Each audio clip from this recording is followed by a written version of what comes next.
இன்றைக்கு உள்ள குடும்பங்களை பாருங்களேன், ரொம்ப பயமாக இருக்குது. நான் சொல்கிறத வெளிப்படையாக சொல்கிறேன். நிறைய கல்யாணங்கள் நடக்குது.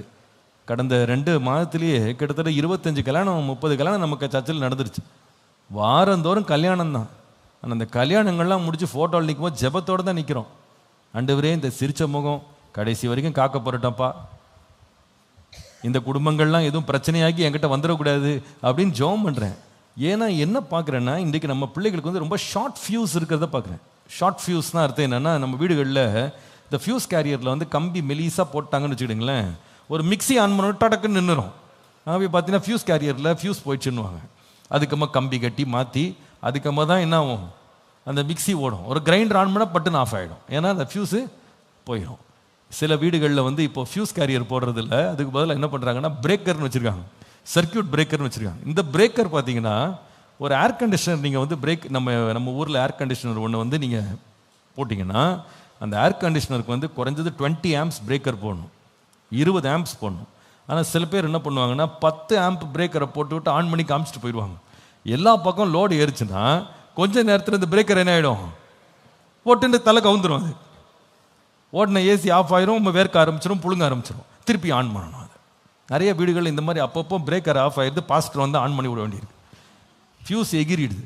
சின்ன காரியம், ஒரு சின்ன பாரம், சின்ன பேச்சு, கொஞ்சம் பேர் 2 பேரும் கொஞ்ச நேரம் சேர்ந்து பேசினாலே அது ஒரு சண்டை, ரகளை, கலாட்டாவாயிடுது இல்லையா? அதை நான் முன்னாடி கூட சொல்லியிருக்கேன். ஒரு குடும்பம் உட்காந்துருக்காங்க சமாதான பேச்சுக்காக. அதில் அந்த அம்மா சொல்கிறாங்க, பாஸ்டர் அவரை மட்டும் என்கிட்ட பேச வேணான்னு நீங்கள் சொல்லுங்கள். கணவன் மனைவியை கணவன்கிட்ட இந்த அம்மா சொல்கிறாங்க, எனக்கு ஆலோசனை கொடுக்கணுமா, அவருக்கு பேச வேணான்னு சொல்லுங்க, அவர் பேசினாலே நான் டென்ஷன் ஆயிடுறேன் அப்படின்றாங்க. என்ன தான் பண்ணுவார் அவர் பாவம்? பேசுறதுக்குன்னு ஒரு மனைவி தான் கட்டி வச்சிருக்கிறார். ஏதோ யாக்கோப் மாதிரி இருந்தால் பரவாயில்ல. ஆனால் இருக்கிறது ஒரு மனைவி. இந்த ஒரு மனைவிட்ட மனைவி சொல்கிறாங்க என்ன பண்ணக்கூடாது, அவர் பேசினா இந்த மாதிரி டென்ஷன் ஆயிடுறாங்க. நான் கேட்டேன், என்னம்மா டென்ஷன் ஆயிடுற? கேட்டா என்ன விஷயம்னு கேட்டா, சொன்னதே திரும்ப திரும்ப சொல்கிறாருப்பா சார், டென்ஷன் ஆயிடுறேன் நான்.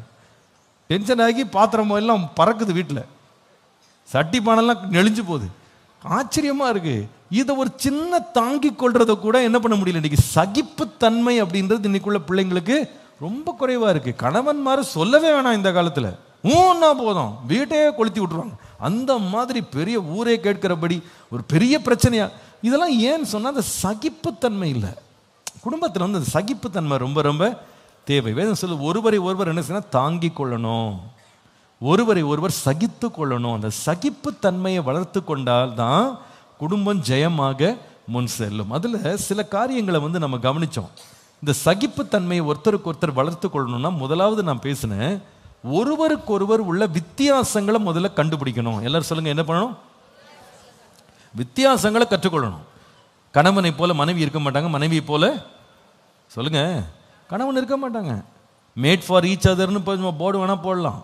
ஆனால் ரெண்டும் வேற வேற ரகம்ன்றது உண்மை. கணவனுக்கு ஒன்று பிடிச்சா மனைவிக்கு அது பிடிக்காது, மனைவிக்கு பிடிச்சா கணவனுக்கு அது பிடிக்காது. வீடுகளில் பார்த்தீங்கன்னா கணவனுக்கு காரமாக பிடிக்கும், மனைவிக்கு காரமே பிடிக்காது இல்லையா? கணவனுக்கு சர்க்கரையே பிடிக்காது, மனைவிக்கு சர்க்கரை மட்டும்தான் பிடிக்கும். ஆமாம், மனைவிக்கு மீன் குழம்பு பிடிக்கும், கணவனுக்கு மட்டனை தவிர பிடிக்காது. பிள்ளை கேட்டால் சிக்கனை தவிர பிடிக்காது. 3 ஒரு வகையாக உட்காந்துருக்கும். இதை போல நிறைய வீடுகளில் நிறைய வித்தியாசங்கள் இருக்கு.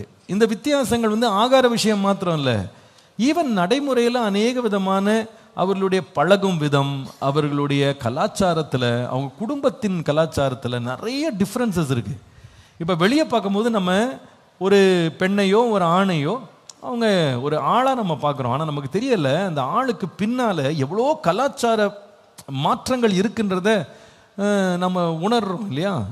நிறைய பழக்க வழக்கங்களில் வித்தியாசம் இருக்குது. இப்போ கல்யாணத்துக்கு கல்யாணம் பண்ணி முடித்தவங்களுக்குலாம் தெரியும் ஆரம்பத்தில் எப்படி இந்த கலாச்சார மாற்றங்கள் எவ்வளவு புதுசாக இருந்தது, பிரமிக்கத்தக்க விதமாக இருந்தது அப்படின்னு நம்ம கவனிக்கிறோம். சில பேருக்கு வீட்டுக்குள்ளே வந்தால் எல்லார்ட்டையும் பேசணும், பேசினா தான் அந்த வீட்டாருக்கு ரொம்ப சந்தோஷமாக இருக்கும். சில வீட்டில் பேச ஆரம்பித்தா ஓவராக பேசுகிற கொஞ்சம் அமைதியாருன்றாங்க, அங்கே பேசினா பிடிக்காது இல்லையா? சில பேருக்கு வரும்போதெல்லாம் எதையாவது வாங்கிட்டு கொடுத்தா தான் அவங்களுக்கு சந்தோஷப்படுவாங்க. சில பேர் வாங்கிட்டு சும்மா இது காசை வேஸ்ட் பண்ணுறீங்கன்னுவாங்க. ஒவ்வொரு வீட்டுக்கும் ஒரு கலாச்சாரம் வித்தியாசமாக இருக்கும். ஒவ்வொரு டைனமிக் ரொம்ப டிஃப்ரெண்ட்டாக இருக்கும். ஒவ்வொரு வீட்டில் சில காரியங்கள் ரொம்ப முக்கியத்துவம் கொடுப்பாங்க, சில காரியத்தில் முக்கியத்துவமே கொடுக்க மாட்டாங்க. ஒவ்வொரு கணவனும் வித்தியாசமான காரியங்களை எதிர்பார்ப்பார், மனைவி வித்தியாசமான காரியங்களை எதிர்பார்ப்பார். அதாவது கணவன் வந்து சில இடங்களில் பார்த்தீங்கன்னா அவர் எப்படி வளர்ந்துருப்பார்னா, அவருக்கு இந்த ரொமான்ஸ் அதெல்லாம் ஒன்றுமே தெரியாது. அவர் பார்த்தீங்கன்னா கரெக்டாக சம்பளத்தை எடுத்துகிட்டு வந்து மனைவி கொடுத்துருவாரு, குடும்பம் நடத்துறதுல ஒழுக்கமாக போவார் வருவார், இப்படி இருப்பார். ஆனால் மனைவி பார்த்தீங்கன்னா ஃபுல் ரொமான்ஸில் இருப்பாங்க. அந்த அம்மாவுக்கு என்னன்னா, எனக்கு ஒரு ஹார்ட் கூட வாங்கி கொடுக்கல பாஸ்டர்.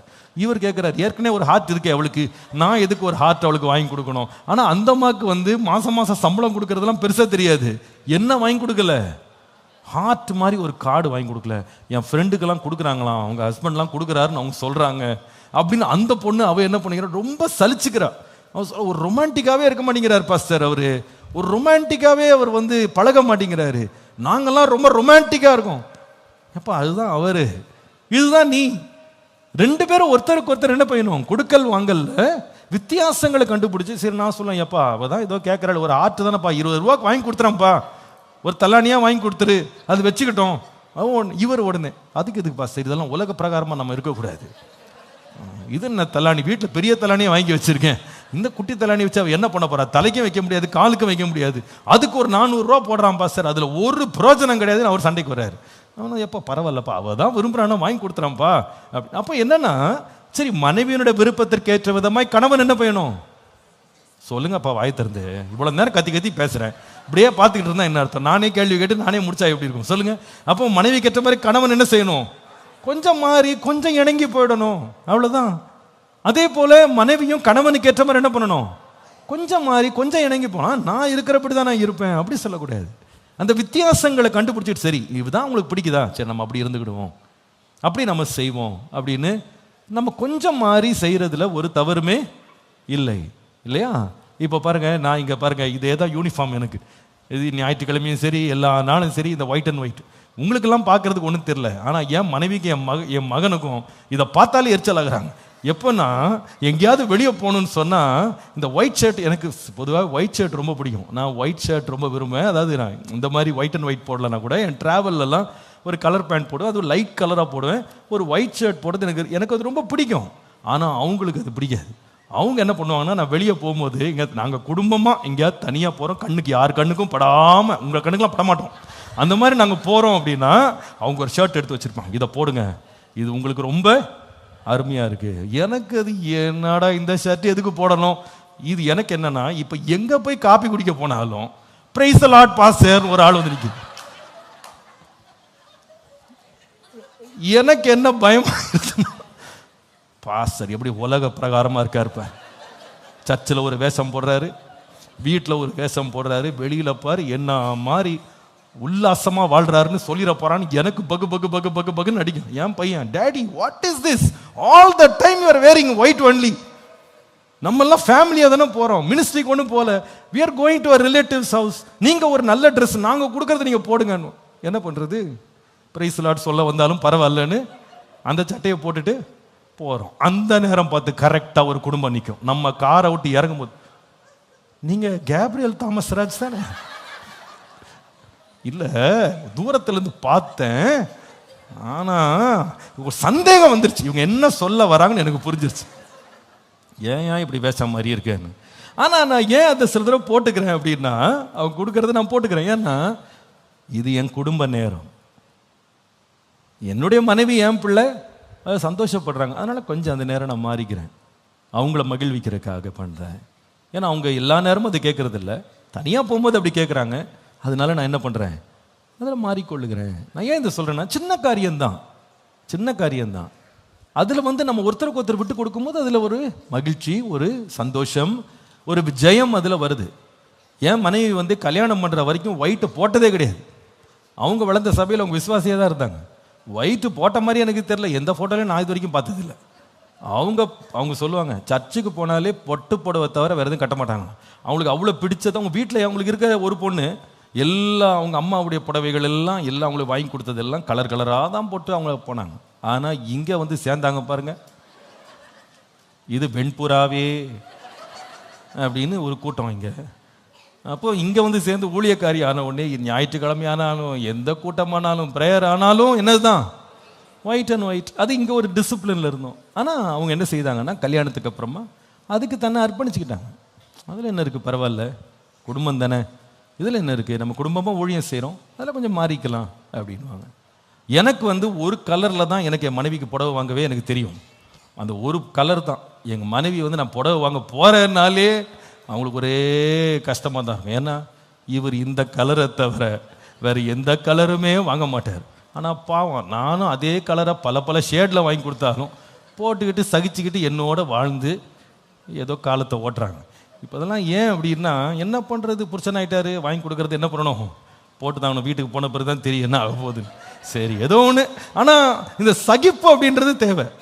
இப்போ அவங்க ஒன்று சொன்னால் நம்ம கேட்டுக்கிறது, நாம் ஒன்று சொன்னால் அவங்க என்ன பண்ணணும், கேட்டுக்கணும். ஒருத்தருக்கு ஒருத்தர் நம்ம என்ன பண்ணுறோம், விட்டு கொடுக்குறோம். பரவாயில்ல, உங்கள் ஸ்பேஸை நான் உங்களுக்கு கொடுக்குறேன், என் ஸ்பேஸை நீங்கள் கொடுங்க. இந்த மாதிரி சகிச்சுக்கணும். பாருங்கள், கொஞ்சம் வித்தியாசங்கள் கண்டிப்பாக குடும்பத்தில் வரதான் செய்யும். கண்டிப்பாக வித்தியாசங்கள். எல்லாருமே ஒரே போல் இருக்க போகிறதில்ல. நீங்கள் நினைக்கிறது தான் கணவன் நினைக்கணும்னு சில பேர் ஃபோர்ஸ் பண்ணுவாங்க.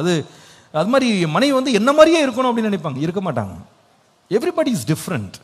நாம் அந்த we should learn the differences. அவங்களுடைய விருப்பங்கள் என்ன அப்படின்னு புரிஞ்சுக்கிட்டா நாம் வந்து குடும்பத்தை எப்படி நடத்த முடியும், மிக சந்தோஷமாக நடத்த முடியும். அப்போ அந்த வித்தியாசங்களை புரிந்து கொள்றதுனால சகிப்பை வளர்த்து கொள்ள முடியும்.